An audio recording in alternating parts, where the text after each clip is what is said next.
Did you know Prophet ﷺ built wealth and income without owning factories, properties, or even stock? He relied on partnerships, systems, and strategies that allowed him to still focus on his da'wah whilst retaining and receiving a healthy passive income. And in this video, I'm going to go through some of those systems and principles that we can apply to modern day business in 2025. Number one, the Prophet and the trade model. In his early years before receiving revelation and prophethood, he was a tradesman. He used to manage people's caravans. He would take those caravans to places like Syria and Iraq, and he would sell the goods for profit. He would come back with the funds and they would give him a share of whatever it is that he has gained through those trades, all done without actually owning any of the property itself. He managed caravans for Hazrat Khadija radiallahu ta'ala anha, who later on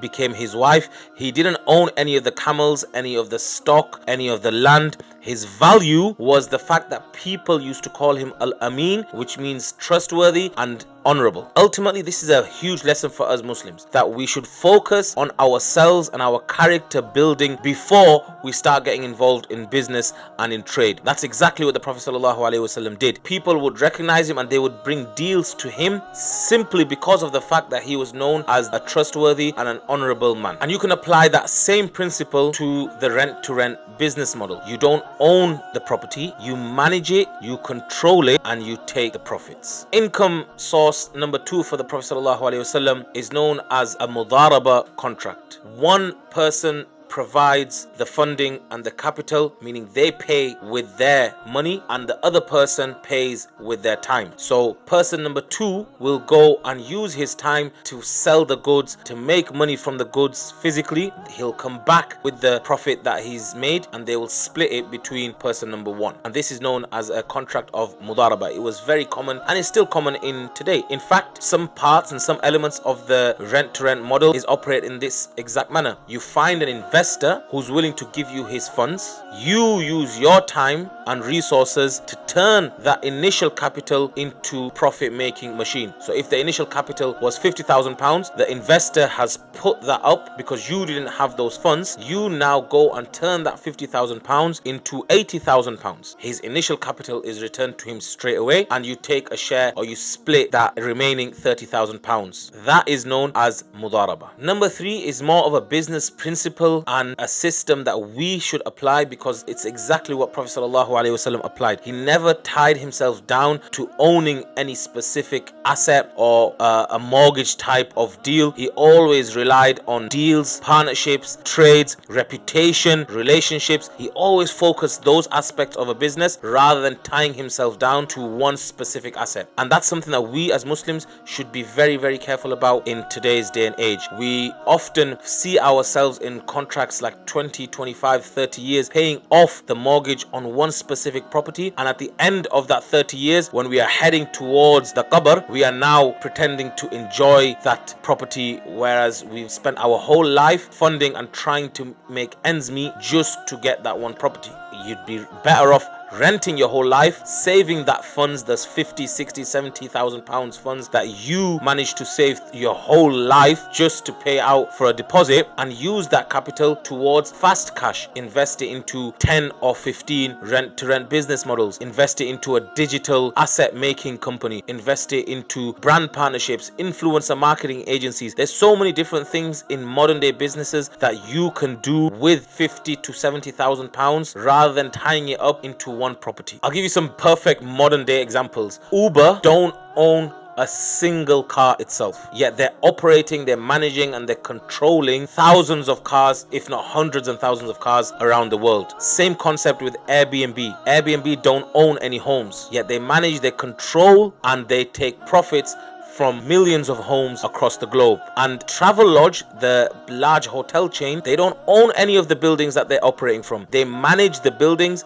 they control the buildings, and they make a profit. They lease them out on long terms and they make a profit from those buildings. There's no asset ownership, just management and scaling. Income source number 4 is war booty or spoils of war. Later on in Medina, when the Prophet ﷺ and the Muslims had been involved in a few wars and in a few battles, naturally war booty and spoils of war would come into the hands of the Muslims. This was known as Mali Ghanima, and the Prophet ﷺ had allocated different areas of the Muslim camp to take hold of some of the booty. Some was distributed to the poor, some was distributed to the soldiers, some was distributed back into the community, and some was obviously given to the Prophet ﷺ himself. But for him, it was never about personal enrichment. It was all about trying to improve the community, trying to improve the state and the condition of the Muslims, and ultimately focus it on the work of da'wah and propagation of the deen. So what does this show? This shows another key principle in business. Wealth flows through leadership. Become a leader and naturally wealth will come, or wealth opportunities will come to you as well. But if you don't have honor, you don't have leadership capabilities, then people won't trust you to be able to manage their funds. And you see this in today's day and age as well. Somebody who owns an investment company, people will come to them with their funds, with their hard working cash that they've earned, and they'll say, hey, I want you to look after my money, and I'm sure in a few years time it'll turn into something great, or invest it into places where you think money works, and I'll see you in 3 years time. But people will only come to you with these types of opportunities if they recognize you to be somebody, number one, who's an authority, who has trust, who has leadership. They will only come to you if you have some of these qualities. So it's very important that you work on your own character building before you try and go out into the world of business and investment. And that's exactly what the Prophet ﷺ did. He built a reputation early on through his trades with Hazrat Khadija radiallahu ta'ala anha, and later on people trusted him no matter where he went and no matter what he did. So how exactly was this passive income for Prophet ﷺ? Well, he didn't own any of the caravans, he didn't own any of the stock, he didn't own any of the lands.